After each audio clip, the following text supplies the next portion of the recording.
Hello students, today we complete the left part of this part 1 topic, the French Revolution and the idea of the nation. इसमें हम लोगों ने बहुत कुछ पढ़ लिया था कल।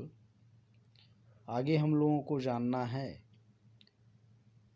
कि इस फ्रेंच रिवॉल्यूशन के वजह से क्या हुए फ्रेंच सोसाइटी में, ये हमें बखूबी जानना है। तो आइए जानते हैं। Let's start.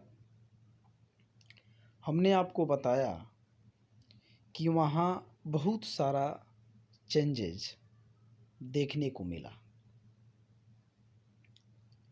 उसी क्रम में हम देखेंगे कि उस फ्रेंच सोसाइटी में कुछ ऐसे बदलाव देखने को मिले जो काफ़ी अहम और आप कह सकते हैं कि बहुत ही अच्छा था।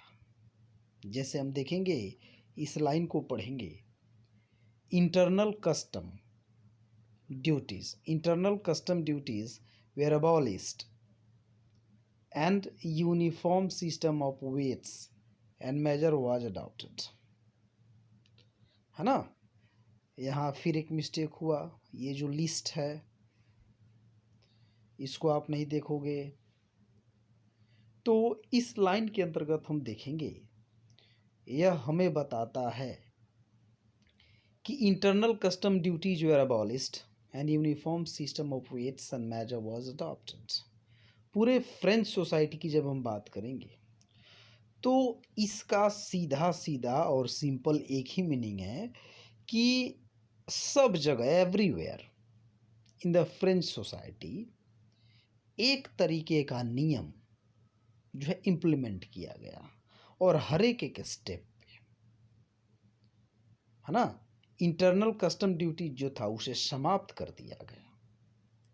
इंटरनल कस्टम ड्यूटीज को समाप्त किया गया और वहाँ एक तरीके का नियम लगाया गया जिसे सबको ओबे करना था। नेक्स्ट लाइन में हम देखेंगे कि लोकल डायलेक्ट्स जो है इसको हम कहते हैं बोली, है ना।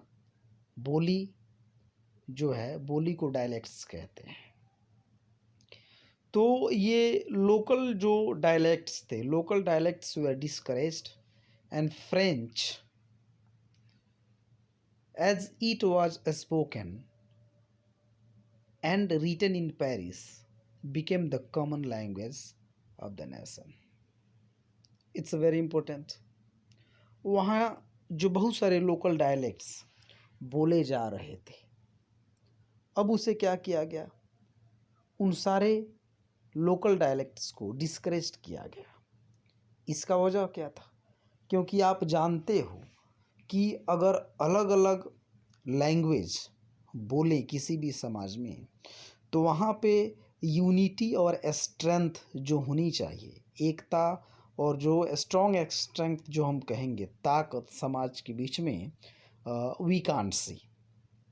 चूँकि हम किसी के फीलिंग्स को समझ नहीं सकेंगे। और आप जानते हो कि लैंग्वेज जो है, लैंग्वेज एक माध्यम है किसी के फीलिंग को समझने के लिए। और जब तक आप किसी के फीलिंग को नहीं समझोगे, आपके अंदर और उसके जिस भी व्यक्ति को आप समझना चाहते हैं, अगर उसके फीलिंग को नहीं समझते हैं आप, तो आपके अंदर कभी एकता नहीं होगी। तो इस तरीके से वहाँ पे क्या किया गया कि जो फ्रेंच है जिसे बोला जाता था, लिखा जाता था, वह as a common language adopt किया गया। और आप देखेंगे कि वह पूरे फ्रांस में उसको जो है क्या किया गया, उस लैंग्वेज के ऊपर जो है ज़्यादातर ध्यान दिया गया कि इस लैंग्वेज को कॉमन बनाया जाए, है ना। सारे लोग बोलें, एक लैंग्वेज होना चाहिए, there must be only one language, है ना। ऐसा उन लोगों ने सोचा और इस फ्रेंच को उन्होंने कॉमन लैंग्वेज जो है as a common language they adopted France में, एकता और यूनिटी के लिए। आगे हम देखेंगे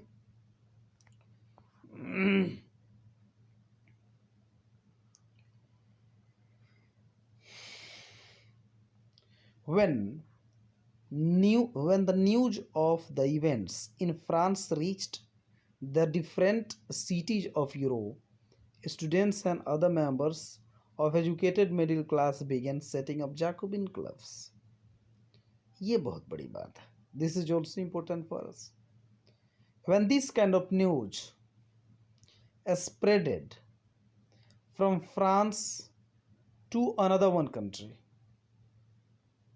तो ये न्यूज़ जहाँ गया वहाँ के स्टूडेंट, वहाँ के जो लोग थे एजुकेटेड मिडिल क्लास, उन लोगों ने इस क्रांति से, इस रिवॉल्यूशन से अपने यहाँ समाज को एक अलग तरीके से, अर्थात on the basis of that France, उसके आधार पे अपने समाज को बनाना चाहा। और लोग क्या करने लगे, वहाँ पे ऑर्गेनाइज्ड होने लगे, लोग जो है इकट्ठा होने लगे, क्लब बनाने लगे, और उस क्लब को, जिसमें पढ़े लिखे लोग होते थे, स्टूडेंट हुआ करते थे, उस क्लब को जैकोबिन क्लब्स का नाम दिया गया, है ना। Next will say their activities and campaigns prepared the way for the French armies which moved into Holland, Belgium, Switzerland and much of Italy in the 1790s. With the outbreak of the revolutionaries, the French armies began to carry the idea of nationalism abroad. And हम इसके अंतर्गत देखेंगे कि जो France में क्रांति हुई, है ना, फ्रांस की जो क्रांति हुई, तो उसने नेशनलिज्म को काफ़ी दूर दूर तक यूरोपियन सोसाइटी में भेजने का काम किया,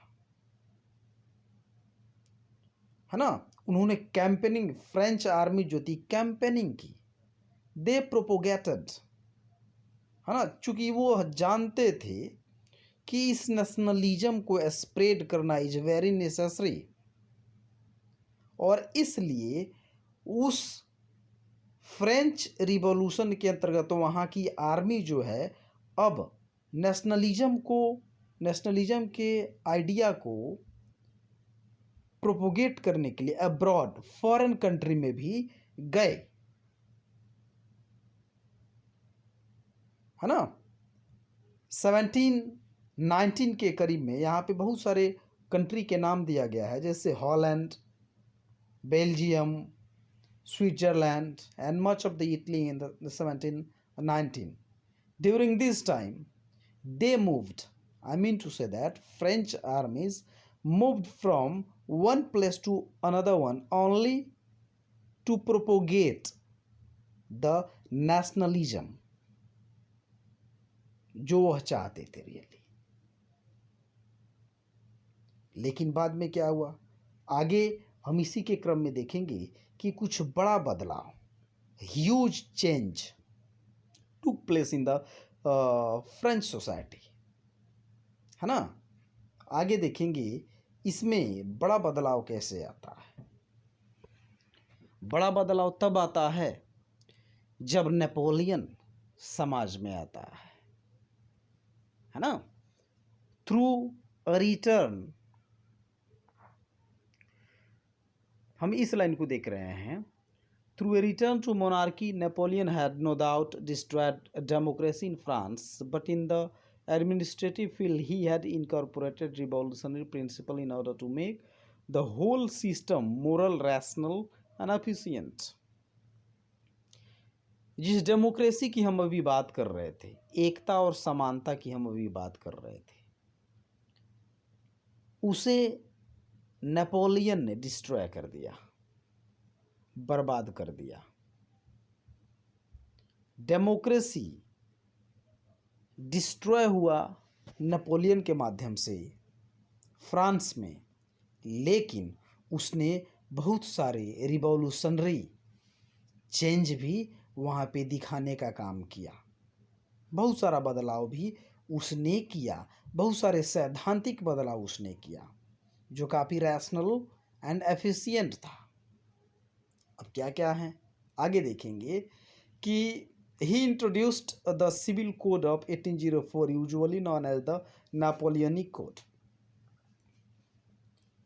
उसने 1804 में 1804 1804 में एक कोड पारित किया। ही implemented a code and that is known as a civil code, and civil code 1804 also known as the Napoleonic code।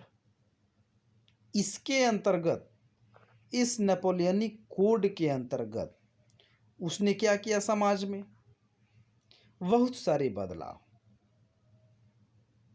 उसने कर दिए, जैसे which did away with all privileges based on birth, established equality before the law and secured the right to property।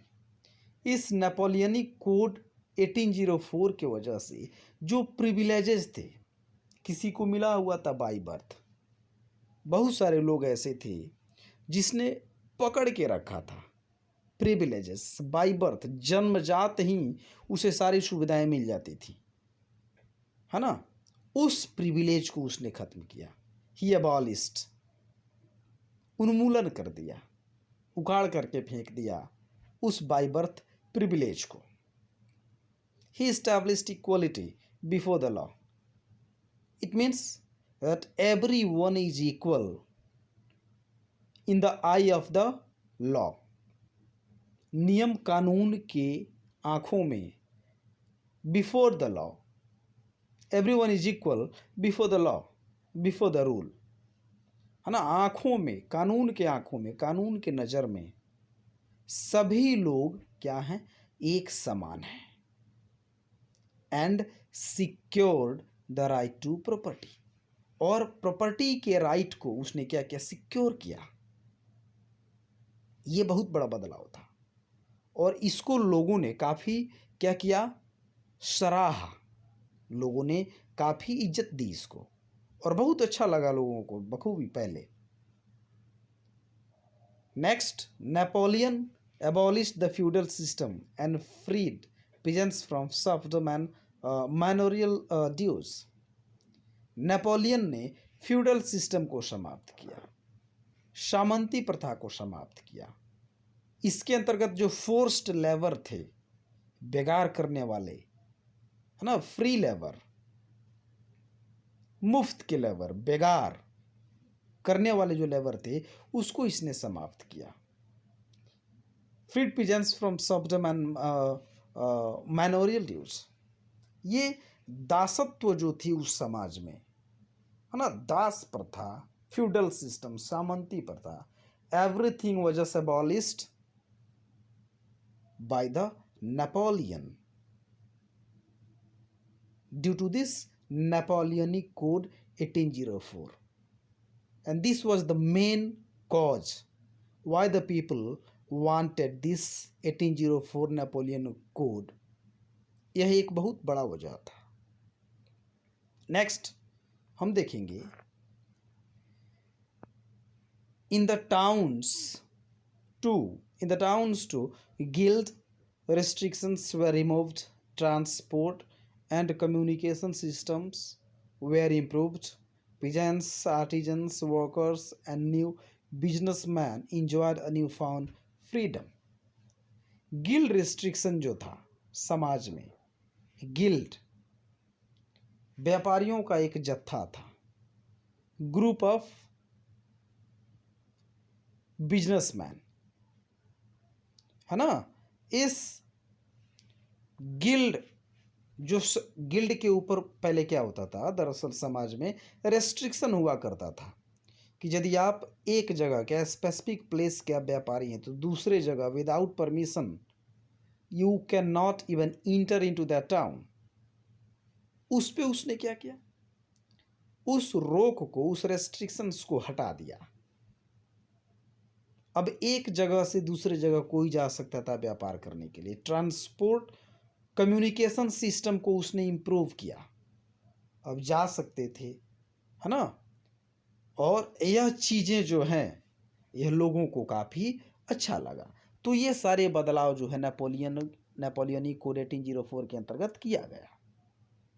लेकिन हम देखेंगे कि इस civil code 1804 के कुछ निगेटिव इम्पैक्ट भी समाज को देखने को मिला, है ना। और वह क्या क्या है?